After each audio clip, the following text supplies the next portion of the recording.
I felt like trillions of billions of gigabytes of information being downloaded to me.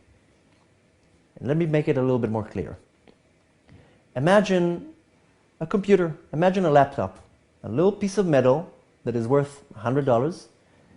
It's nothing, it's a piece of metal. You just take a wire, connect the laptop to the wire, connect the wire to the wall, and within a split second, this little piece of metal that is worthless has access to all the information in the world within a split second using the internet.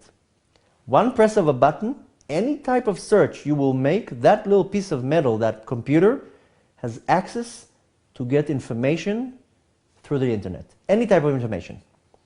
I felt like I'm this little entity being connected to the main mother source of information. I can't even say internet, but the main source of information, and as if endless amounts of information is being downloaded to me simultaneously. And this is what it was.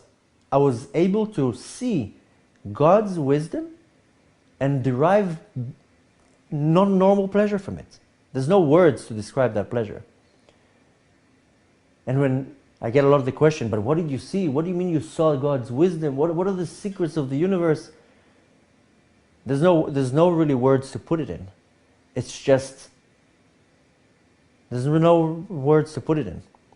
It's just understanding something that is beyond what our mind can understand.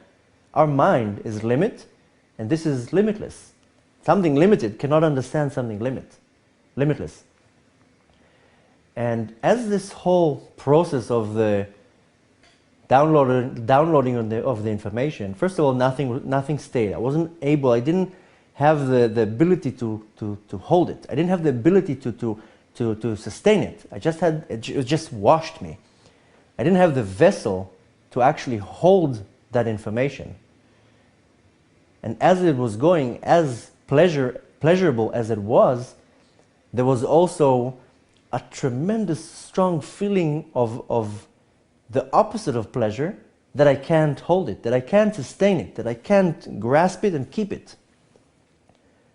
It says in many sources that our acts in this world creates that spiritual vessel that when our soul leaves the body, it has the tools to actually hold that godly light, to hold that godly revelation, to be able to hold that godly wisdom.